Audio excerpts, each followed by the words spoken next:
General Motors had been here since 1946 and had a long history in the Atlanta area and major producer of cars here. But in 2008, they shut the plant down. And from that time, it went dormant.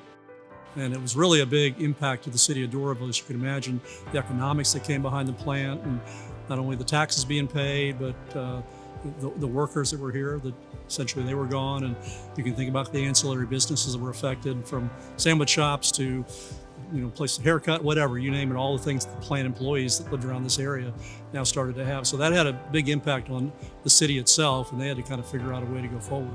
It was always the idea that they wanted some kind of mixed use project here. They recognized the value of 165 acres. So that led to September 2014. That's when we closed. That first year, we began to get ready for the demolition. So there was almost a 4 million square foot plant that resided on this site. That's near 90 acres. So you can think about the enormous size of that building, and what happened here, the number of cars and so forth, was a series of buildings, and we had to take that down. And so that occurred over a little under a year period of time. Sometimes you want something that makes sense, that comes out of sort of what is. This plant was called the General Motors Assembly Plant. So the word sort of jumped out. But also we felt a responsibility. This was also a regional site. We would tell you that Brookhaven and Chamblee and Dunwoody and the cities that surround this, there's a connected assembly of governments that can all benefit from this. Certainly for industry and the movies and the shows and all the things, but also the various events that are going to go on here, and the energy that's going to create it here. That had a feel for assembly as well, that it could bring people together.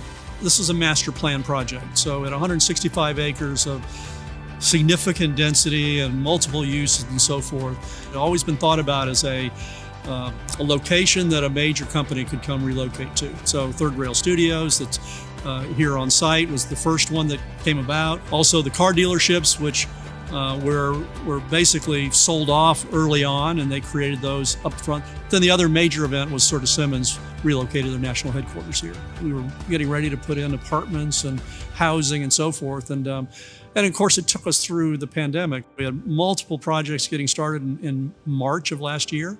And literally, everybody stopped. And so we couldn't move forward. We figured in the life of this project we were going to face some economic challenges, but knew along the way the one thing that was really needed was a big user. It needed a user-driven scenario that said, we're building, the business will be here, versus developers building buildings to try and get business to here. It's a fundamental difference that I think alludes to what the success will be here.